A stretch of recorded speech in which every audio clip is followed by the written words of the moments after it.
Democracy Perception Index is the largest annual study of democracy. It covers 50 countries, 75% of the world's population. It is conducted by Lantana in association with the Alliance of Democracies.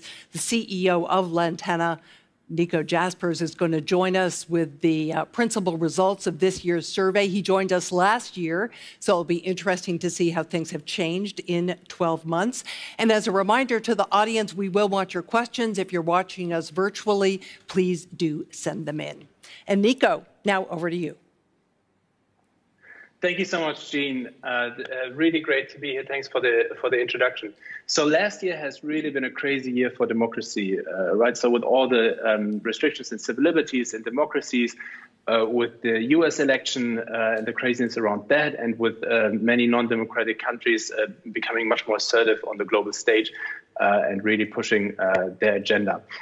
So there are many indices that track democracy around the world. What we are really interested in here is to understand what people think. So how do they view all these changes? How do they see democracy? What is their take on what's happening? And we're very proud to be now doing in the 4th year the Democracy Perception Index. It's a massive global study on democracy where we cover over 50 countries representing, as you said, 75% of the world's population, asking people how they feel about democracy. Fieldwork this year was from late February to the mid of April. And I want to use this opportunity to run you through some of the highlights of this year's wave, and in particularly 4 different questions or areas that I thought were quite interesting from this year's results. So the first one is the question that we run every year is how satisfied are people with the state of democracy in their country and around the world. The second one is what do they see as the biggest threats to democracy? The third one is very topical, of course. How do they see the government's response to COVID? And then finally, since we have a new administration in the US, did this have any impact on how people around the world see the US? So let's start with the first topic, how satisfied are people with the state of democracy around the world? We always ask them how important they feel democracy is in their country. And like last year, we see a vast majority of people saying that democracy is really very important to them, over 80%, and even a small increase from last year say that democracy is really important for them. We then ask them, how happy are you with the state of democracy in your own country? And there's quite a difference. Only about half of the people that we asked would say that their country is democratic and they are satisfied with the state of democracy. And we've even seen a small decrease in that. So we take these two numbers, how important is democracy for you, and then how do you see the state of democracy in your own country, to calculate what we call a democratic deficit. And this year it has increased by 6 percentage points to 28%. Of course, there are many differences across different countries. In some countries it's smaller, in other countries it's very big, but overall the message here is very clear. People around the world see democracy as very important, but don't necessarily think that their own country is democratic enough. Let's move to the second question. What do people see as the biggest threats to democracy right now? And there we gave them a list of different things to choose from and to rate how important these different threats are for democracy in their own country. And the results here were quite surprising to some degree to me, and very interesting to see. The number one biggest threat that people across the world see to democracy is economic inequality. And this is, of course, right now even more important than it would have been in the past, because the economic crisis due to the pandemic increases economic inequality around the world. So there's tremendous pressure on democratic systems. And the extent to which people, over 2/3 of people said this is the number one threat to democracy. And then there are other things that are, of course, incredibly important as well. Limits on free speech, unfair or fraudulent elections, the power of big tech, and then the impact of foreign governments on democratic systems in their own country. We looked at some of these things in more depth, and again, you can see this split up by country in the report. We looked at some of these results in more in depth, and one of the areas that we were particularly interested on is the role of social media in promoting or being negative for democracy. And here there's a very clear picture as well across the world. The vast majority of people, about 2/3, see the impact of social media as having a positive impact. This decreased slightly from last year. So last year, people were a bit more optimistic, but still a vast majority of people see social media as having a positive impact. Now, when you then look at Europe, that changes a bit, right? So last year, we had about 1/4 of people saying it has a negative impact. And this year, this increased to 1/3. But what was really surprising was then to look at the results from the US. Last year, we had about 1/3 of people saying it has a negative impact on democracy in the US. And this year, it was almost half of the people in the US see social media now as having a negative impact on the state of democracy in their country, and only 40% seeing this as positive. And this is really a big change and something to really think about more deeply. So the next question that we asked, how do people feel about the government's response to COVID? And the nice thing here is that we ran the same question last year in May. The conference was, I think, in June. So we have some good comparisons from last year to this year. And here the picture is quite interesting. There are lots of countries where people are generally rather satisfied with how the government responded across democratic and non-democratic countries. So you have countries like Canada here, Australia, but also South Korea and Taiwan, where people are relatively happy. And then some non-democratic countries like China and Vietnam also score really well. As a little caveat, I should say that the data here from India, the fieldwork was before the recent increase in cases. So I'm sure if we were to run this now again, we would probably see slightly different results. And then on the negative side, many Western European democracies, Latin America and the US and Mexico, where people are less happy about how their governments dealt with COVID. Now, if we look at it, spread for the difference from last year to this year, we have had last year, we had China and Vietnam on top, and then Chile and Brazil at the bottom. And this year, there has been an increase in almost every country and how happy people are with democracies. And it's sad to say that most of these countries are democracies where people became more disillusioned and more dissatisfied with how their governments responded. Now let's turn to how the world is seeing the US with regard to their role in global democracy. There has obviously, with the new change in administration, some changes. Last year, we had about 40% of the countries that we polled had a net negative perception of the US global influence on democracy. And it's sad for me to say that most of these countries were European countries. The lowest net negative result was in China, but then you have Germany, Austria, Denmark, Ireland, Belgium, Sweden, France, Greece, the Netherlands, Switzerland, Spain, the UK, Norway, Italy, and so forth. So pretty much every European country had a net negative view of the US's role on global democracy. That was last year. Now, the good thing is it changed. So this year, across almost every country where we collected data, we saw an increase in the perception of the US role in promoting global democracy, which I think is a very nice effect. There are a few countries like Russia that disagree, but overall, a very positive view. Now, there are lots of initiatives going on to strengthen democracy around the world. And we asked our people about two initiatives in particular, the UK D10 initiative and Biden's Democracy Summit.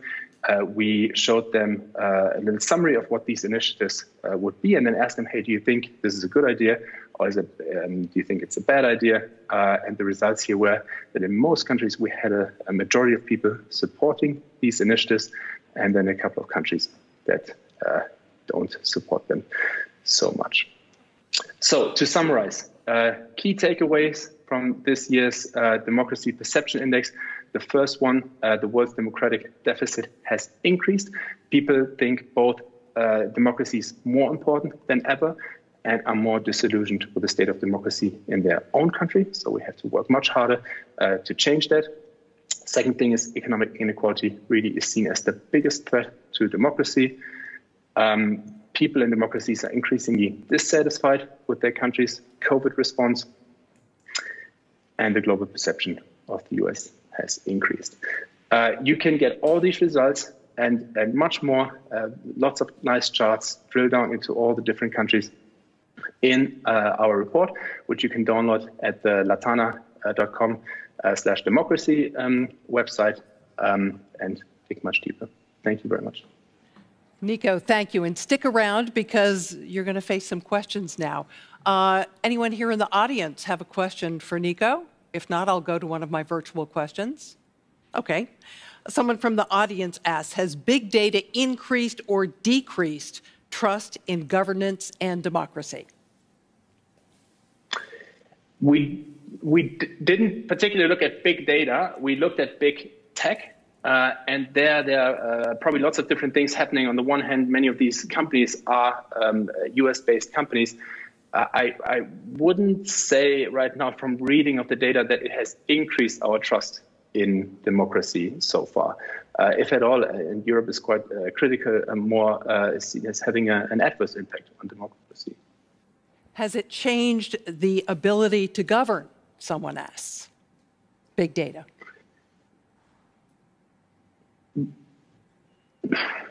That's a tricky question.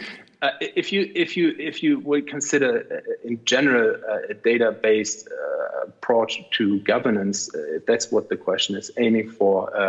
What it means by big data, I would say yes, absolutely. It increases the information set that we have to make better decisions for people around the world. Now the big question is then who owns that data, how does it get produced, and who controls what is used for decision making, right? So this is a different question, and there we see that it's not governments usually who are in control of these data sets, but usually private corporations that have a different accountability structure. So this is probably a question that we should ask ourselves, but the fact that there's more data than ever on many things should in theory help us make better decisions that then also serve the goal of democracy. We have another question from the virtual audience saying, what do you make of the difference in satisfaction with COVID handling between democracies and autocracies? It's a tough one. I would be careful about the timing. So we've seen quite good results for the UK, and I'm sure that if we would have done the same thing a few months ago or end of last year, there would have been different results. So we have to consume these data with a grain of salt. It's true that if non-democratic societies or non-democratic governance systems find it easier to impose harsh restrictions, in some cases restrictions that people are more used to or wouldn't be surprised. And people who live in democracies are used to a greater degree of freedom. For them, some of these restrictions are unheard of. They are very new, they are scary. And so the resistance to these types of restrictions is also much, much stronger in democracies than in non-democratic societies. So the fact that people say we are unhappy with our government, I think has to be taken in the context of perhaps a different benchmark. When I see, or when you would go here, we're in Berlin right now, and when you would talk to people on the street, they would say, yeah, they're not doing a good job. But would they, be happy to live in a different society? Probably not. They would probably, especially the Germans, even be more critical. And we do have a question here in the Playhouse. Go right ahead. Yeah, thank you.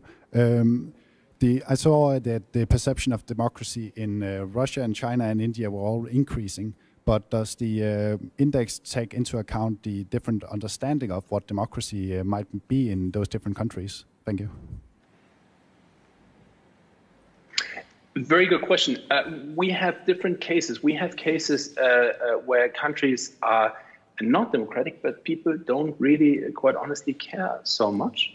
And thus the pressure for more democracy is also lower. And you see this particularly in China. We've always seen that there's relatively little pressure for more democracy, which is also interesting in the context of some of the theories 20, 30 years ago that open markets would lead to more democratic pressure in China. This is clearly not happening.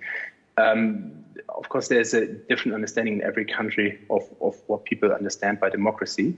So it's a very subjective matter in any case. So yes, you have differences across countries. We have another virtual question. This about the perception of the United States. Is it a post-Trump effect or something more fundamental? Is the post-Trump, you mean the improvement in perception? I think your polling did show some improvement, but I mean, we've seen an improvement in the U.S. perception, in the perception of the U.S.'s role in global democracy, significant improvement over the past year, and I would clearly attribute that to the change in administration. Yeah. For you, was there a particular surprise in these results? The magnitude of how important people see economic inequality as a threat for democracy. I think this surprised me. It's not surprising that it's seen as a threat so much, but the magnitude, I think, was what was surprising and to be honest, quite worrying also in the context of what's currently going on in the economies of many countries, democratic countries. So all of these countries have had massive stimulus packages to also protect jobs, but they're going to run out at some point this year. And then either countries manage to get back on a rapid growth path and make people happy, or we'll see huge tensions coming up in many societies in Western Europe and other countries due to this increase in economic inequality and the effect on it on democracy. And we've seen this also over the past years already. Nico, as we mentioned, you gave us results last year as well. And I'm wondering if there's a particular country or a couple of countries that are striking to you in the change that you've seen. We've seen, we always look at one country that stood out when I looked at, I mean, it's difficult to now single out certain countries, but a few things that I remembered was there was a big change in Turkey. There was a big increase in how important people feel democracies for their country. So about 90% said this, but then a big decrease in how democratic people felt Turkey is. Something similar happening in Poland. We had in Peru also a similar effect. So there were certain countries where the general trend that we saw was particularly big, which is very worrying. And then things like in Nigeria, we have almost 80% of people saying that there's not enough democracy in their country, which is quite high also, and big increase from last year. One other question for you, which is about the future. You've taken a snapshot in time, but you're watching trends move. Can you project what you think things may look like in a year's time? Difficult. I think if we do a good job, and by we I mean many people also sitting here at this conference and beyond, and taking some of the challenges seriously, I think we're looking at a bright future, because the vast majority of people in the world actually want to have more democracy. But that doesn't come by itself, right? Someone needs to do the job. And if we make the right decisions in the next year, then I'm very hopeful. And if we won't, then not. I mean, we're seeing how in the past certain decisions or changes in administration have had an impact, and this is the same thing going forward. Nico Jaspers, CEO of Latana, thank you so much for joining us here today. We will be referring to Nico's findings throughout the summit. So thank you. It's great to have you with us virtually. Thank you, Jean.